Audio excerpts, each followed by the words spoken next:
সম্প্রতি মধ্যপ্রাচ্যে বসবাসরত এক প্রবাসী বাংলাদেশির ভিডিও সামাজিক যোগাযোগ মাধ্যমে ভাইরাল হয়েছে, যেখানে তাকে সান্ডা নামক এক ধরনের টিকটিকি ধরতে ও খেতে দেখা যায়। মরুভূমিতে তার এই ব্যতিক্রমধর্মী অভিজ্ঞতা নেটিজেনদের কৌতূহল ও হাস্যরস উস্কে দিয়েছে।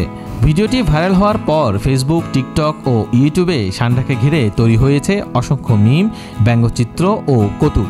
এর সূত্র ধরে এই প্রাণী ও এর তেল সম্পর্কেও নতুন করে আগ্রহ তৈরি হয়েছে অনেকের মধ্যে। সান্ডা আসলে কি?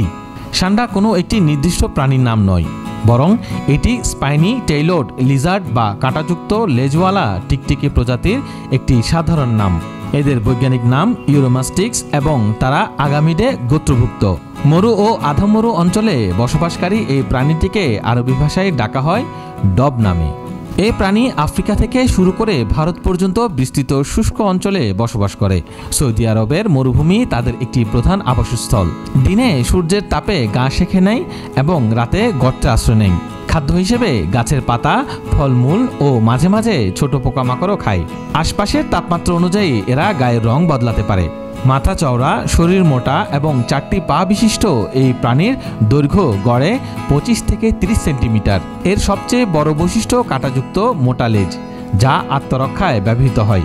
সব প্রজাতির সান্ডা ডিম পাড়ে এবং প্রাপ্তবয়স্ক হলে নিরামিষভোজী হয়। মধ্যপ্রাচ্যের বেদুইন জনগোষ্ঠী এবং ভারত পাকিস্তানের কিছু স্থানীয় সম্প্রদায় সান্ডা খেয়ে থাকেন। কেউ কেউ এর বিরিয়ানিও রান্না করেন। সান্ডার সাদা মাংস মুরগির মতো স্বাদের বলে মনে করা হয়, বিশেষ করে এর লেজের অংশটি জনপ্রিয়। সান্ডা তেল নামক একটি পণ্য অনেক অঞ্চলে যৌনশক্তি বৃদ্ধির আয়ুর্বেদিক ও হেকিমি ওষুধ হিসেবে পরিচিত। এটি স্ট্যামিনা বুস্টার হিসেবে ভারত, পাকিস্তান ও বাংলাদেশে বাজারজাত করা হয়। তবে আধুনিক চিকিৎসা বা বৈজ্ঞানিক গবেষণায় এর কার্যকারিতা এখনও প্রমাণিত নয়, বরং অজ্ঞাত উৎস থেকে তৈরি এই তেল ব্যবহারের ত্বকের জ্বালা, অ্যালার্জি ও পার্শ্ব প্রতিক্রিয়ার ঝুঁকি থাকে। সান্ডা তেলের অবৈধ বাজার বিশ্বজুড়ে বিলিয়ন ডলারের ধারণা করা হয়, যার ফলে অতিরিক্ত শিকার এবং আবাসস্থল ধ্বংসের মাধ্যমে সান্ডা আজ বিলুপ্তির মুখে। সৌদি আরবে অনুমতি ছাড়া শিকার ও বাণিজ্য 3 কোটি রিয়াল জরিমানা বা 10 বছরের কারাদণ্ড।